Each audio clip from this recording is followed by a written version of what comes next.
Happy Wednesday, everyone. This is Holly Chantal, the founder of The Land of Brand and your lead Mad Brand Scientist. Welcome to the Land of Brand Laboratory, or for short, we like to call it the LOBoratory. And if you've never joined us before, we meet every Wednesday at 12 o'clock Eastern Time, and we talk about different experiments in your brand. So we talk about what's working, what's not working, and ways that we can improve our businesses to create really unique brands that stand out and position you strategically in the marketplace, because we're all solopreneurs, and the more we work together and share information, the better it's going to be for everyone. So today we're going to be talking about creativity, and basically how this works is we're going to talk for about 15 to 20 minutes, and at the end I will open up for questions and comments. So I am running about 30 seconds ahead of you, so there's a little bit of a lag time. So if you have any questions, make sure you post them earlier rather than later, so that we actually see them right at the end. So what happens a lot of times is we get off the line and all the questions come in. So if you have any questions, type them in and I will look at them right at the end. And I'm going to go ahead and switch over to our presentation.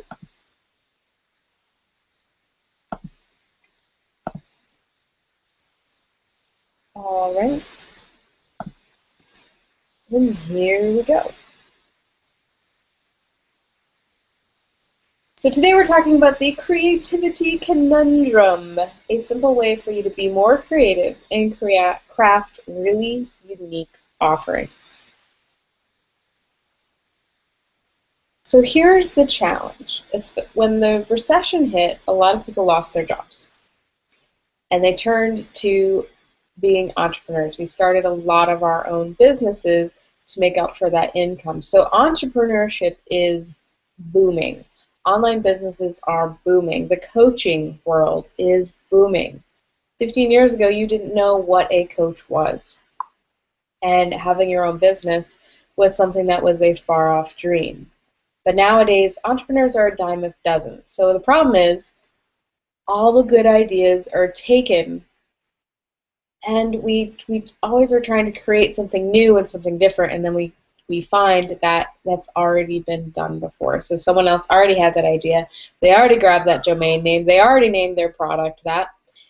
So it seems like all the good ideas are taken, which is a huge challenge when you're trying to stand out in the marketplace. So what can you do?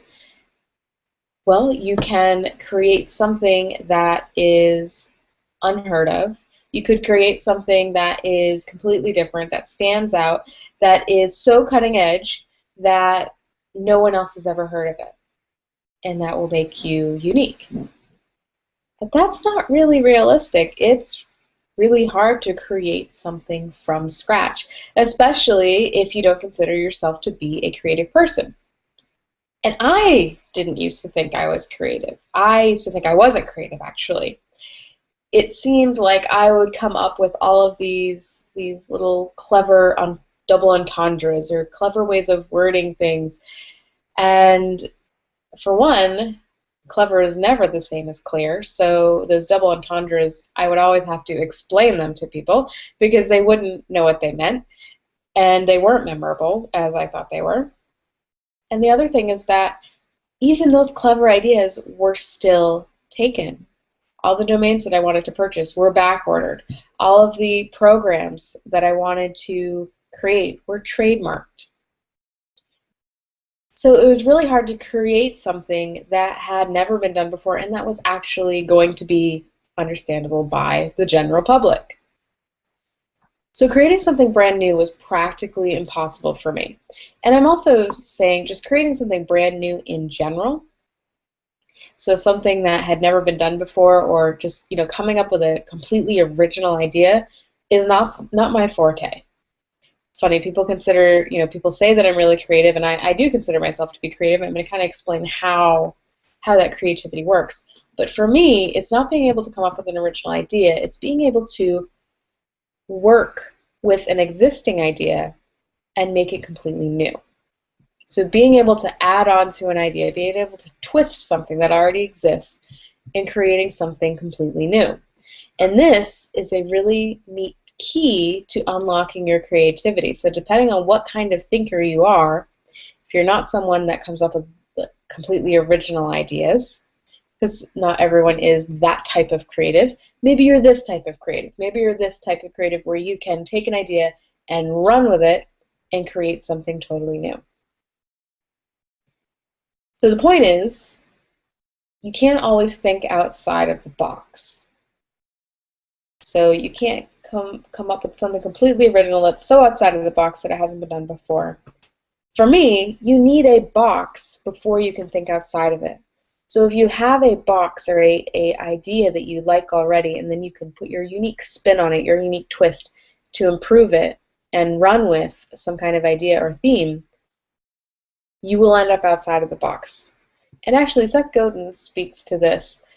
He talks about not thinking completely outside of the box, because if something's never been done before, no one's ever heard of it, they may not really understand what it is until it's been explained, which you might not have time to do if you haven't hooked their attention completely and they don't already have that buy-in to listen to you. So what he says to do is to think around the corners, which is kind of this same concept that I'm talking about, is to have a box and then think around the corners. How could you do things a little differently? How could you take someone that someone is already familiar with and make it your own? Twist it just a little bit to suit your industry. So what is there in your industry that you could put your own unique spin on? Is there something that is already existing that is serving your clients that you could put your mark on and change just enough so that it's unique to you? Or what is there outside of your industry that you could adapt to suit your industry?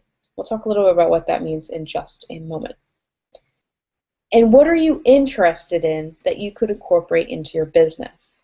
So what are some hobbies or interests or things that really are unique to you on a personal level that you could then bring into your business and your programs to create something different that isn't overdone? So here is an example, the branding game. So if you've been around the land of brand, you've probably heard of the branding game. And you may look at the map and say, hey, that looks similar to Candyland. I have people say that all the time. And it actually is. It's actually based on Candyland. So I loved Candyland as a kid. That was my favorite game. I loved the theme of this world, this fantasy world, and every location on it, every person, every inch of that playboard was a candy theme. It wasn't just that it was, that I really liked candy. It was the theme idea. It was this kind of creating this whole fantasy world. That just really intrigued me. Plus, it was just visually very beautiful. So I took that love for Candyland and we created the branding game. So there are hundreds of branding programs out there, and they cover a lot of the same topic areas, though not in the same way as the branding game as we cover them. But the thing is telling you that our program is different isn't enough. So when I talk to clients and we talk about, we're going to identify your brand message and your target market, a lot of them say, I've already done that. I've already worked on a program or worked with a coach and I've identified those things. And I tell them, well, we do it a lot differently. Saying that isn't enough. They actually have to see it and they have to experience the way we do things. And sometimes it's hard to get that buy-in. So by creating this really unique way to present the information, that kind of gets us buy-in just because it's a unique concept. It is demonstrating that what we have is different than what's out there. It's intriguing enough that people want to experience it. Even though they think that they've already gone through this material, they want to experience it in the way that we've created this program because it is unique and fun and cool. So that is just an example of a way that you can take something from an interest that you have, blend it with your industry and stuff that's already being done to create something very unique. And the branding game is a completely unique program because it's done on that map and we visit these locations and the whole theme of this game and this journey is woven throughout the program. So it creates a really unique experience that people talk about and that allows them to immerse themselves in the material in a much different way. But it's not something that is completely outlandishly different than something you've already experienced. If you've played board games as a kid, or if you've gone through this kind of course and now we've blended the two, you're taking two things that you're familiar with and getting from point A to point B in a much more fun way. So here are some other examples of adapting another industry to yours or putting a twist on your industry. So adapting another industry to yours. So if we look at a couple big, we're going to look at a couple big companies like eBay and Etsy, and then there's the Michael Port method, which I'm going to explain that in just a second. So eBay is an online auction company. You guys have all heard of it. And they were revolutionary when they started their company way back when. Basically, all they were doing was taking the auction industry, which was typically done in person, and bringing it online where people could bid on items on a global scale. The idea of auctioning was not original to them. It was something from another industry that they then adapted to creating an online business. Etsy. There are thousands of craft fairs across the nation. People love purchasing handmade items. They've taken that typically, again, in-person shopping experience and brought it online. They've basically made a massive worldwide craft fair where people can purchase something they've already been looking for, and now they can do it online. So they've taken another industry and just brought it to their own. And then the Michael Port method is an example that's a little bit more relevant to the online solopreneur. So this is an example from an entrepreneur of how he created this really unique program based on another industry. So the Michael Port method is a speaking workshop created by my friend and mentor, Michael Port, and he has a background in acting. So he has appeared on TV shows, he's appeared in movies. His formal training was as an actor. And so he's taken the lessons that he's learned through training as an actor, through experiencing beginning his career as an actor, and he's now applied those techniques and that method, because method acting is kind of what he's basing this on, to speaking. And as a business owner, being able to speak and tell your story and make money as a speaker. So he's adapted this experience and this training in another industry to his own industry, which is training other business owners. And he's blended the two to create this really unique speaking workshop. And if you haven't checked it out, you should, because it's just a completely different way to experience being a speaker. Especially if that's something that's a goal of yours, to become a professional speaker and to make a living at it, you need to check out that program because it's awesome. That's just kind of a side note, and he doesn't pay me to say anything. He actually doesn't even know I'm talking about this. So I just want to say this is not like a, check it out because it's an affiliate thing. I attended that workshop and it was really mind-changing around my ideas of speaking. So other examples of a twist on your industry, and these are all examples from the Land of Brand because I couldn't find examples this morning when I was putting this together. Nothing was top of mind for other professionals in the industry, so I just used my own examples. I'm not trying to be egotistical or anything, but this is just our examples that were just readily available this morning. So if you have other examples, I'd love for you to share them in the comments, and we'll talk about them at the end. So a twist on your industry. The LOBoratory is a twist. It's a unique way of presenting information. So the LOBoratory is nothing more than a weekly community teleseminar. Hundreds of other online entrepreneurs do these. And what we've done is we've taken a theme and kind of ran with that. So we ran with, my background is in science. I have a degree in animal science. I also have a degree in education. So I take my love for experimenting and for trying new things and that scientific approach of, putting out a hypothesis and then proving or disproving it and seeing what works and what doesn't work. I've taken that particular interest of mine and created a unique spin on a community call, which is, instead of just presenting a topic, we really themify it. We talk about experimenting, and we just kind of put a different spin and a different angle on presenting the information. We're probably presenting very similar information to those other community calls, but the experience is different, and it's a fun way to brand. The Brand Bazaar was a telesummit that we did. Again, telesummits are a dime a dozen. And what we did was we took a theme, again, a circus theme, which really was just, for me, it was just a fun way to play with imagery and to play with words.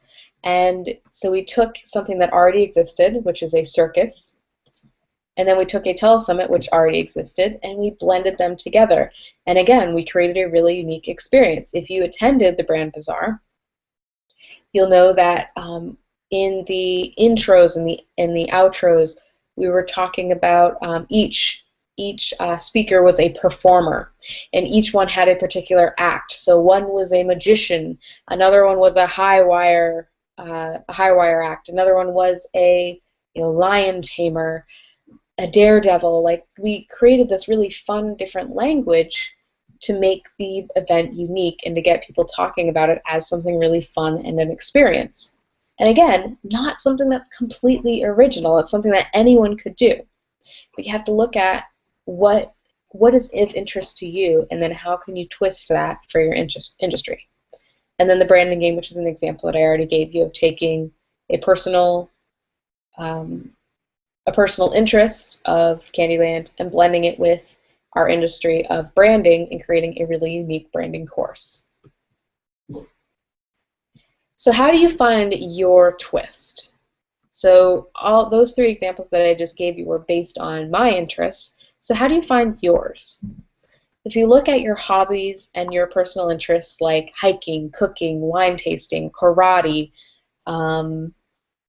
basket weaving, anything that you find interesting, gardening, swimming, I'm trying to think of things that are, that you're doing this summer, things that you're doing with your kids.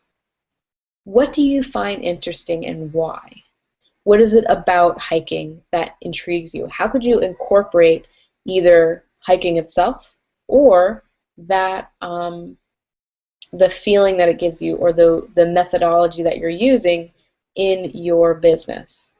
Oh, I've thought of another example. A friend of mine is a search engine expert, and she enjoys beer tasting. So I think it's on Wednesdays, or it's one day a week. It's a community call, and they drink beer while they're talking. They talk about the beer of the week and the strategy of the week. And so it's attracting people that are also interested in that thing while also getting information from their industry. So it's just a really unique spin on something, again, that's done by hundreds of people. So what hobbies or interests do you have that you could incorporate either as a theme or as a methodology into your business? And then what experience do you have in other industries? So the Michael Port method example, his experience was from a previous career, and now he's taking that experience and bringing it to his current career and creating, again, something really unique that no one else is doing. So what have you learned at a previous job or career that you could bring into and teach your current clients? Do you have formal training in something completely different? So again, Michael Port is a business coach. He's a business mentor. He's taking his formal training as an actor and bringing it to this industry in a completely unique way. But he's not reinventing the wheel. He's not creating something completely different. He's just taking something that's already been created and applying it here. So what is your twist? What are some interests that you have that you'd like to incorporate in your business, and how might you do that? So either you can think about that kind of on your own and kind of work on that on your own. Also, feel free to post your ideas in the chat box on the right-hand side, or any questions you have in the chat box. Like I said, you're about 30 seconds behind me, so it'll take a little while for your answers to post there. So I'm going to stall just a little bit and see if anyone writes anything in. Otherwise, feel free to share your thoughts or ideas on the Facebook page, the Land of Brand Facebook page. I love seeing your ideas there as well. And I'd love to see what you're creating. So if you do take this advice and start experimenting on your own, tell us about it. So while you guys are catching up, I'm going to go ahead and talk about what our topic is for next week. So next week we're going to talk about, are your blog posts commentable? So are you getting engagement on your blog, and how could you get more of that? So how do you get more comments on your blog? So we're going to talk about a couple strategies for that. And if you have any topic that you'd like to see, you can email holly@thelandofbrand.com, and I'll put it in my little topic pool for the next time that I'm putting together the calendar for the next month. And if you have any questions, you can also email holly@thelandofbrand. All right, and so I did not have the chat box turned on, so let me check that. All right, so you guys were typing in the chat and I wasn't even seeing them. So let me see. So Rosemary said, what was the name you mentioned? Kim, thank you for answering. That was Seth Godin. Kim says, I love the branding game. It is awesome. So Kim went through the branding game, and so she really enjoyed that. So thank you, Kim. Rosemary says, got it. Kim says, is it the Michael Port method that you are recommending without a affiliate connection? Yes. So if you, I'm not actually sure what the URL is. Just typing it in to see if I can find it. So it's themichaelportmethod.com. I'm going to put this in the chat box.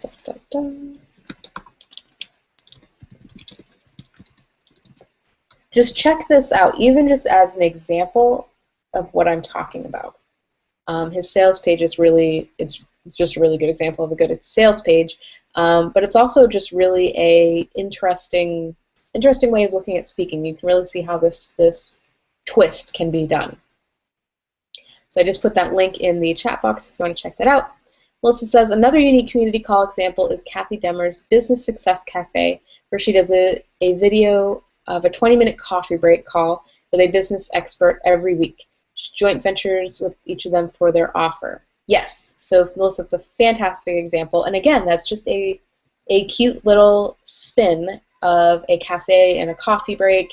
It makes it fun, and it creates a particular feel. So when you're thinking about sitting in a cafe, sipping a cup of coffee and listening to an expert, that's a completely different feel than the idea of sitting in a laboratory and experimenting. Those are two very different ways of experiencing something. Even though the content may be exactly the same, Kathy and I could be interviewing the exact same person week to week, but the feel of that brand and the feel that it's going to be creating and the experience for the people listening is going to be completely different. So that's a really good example.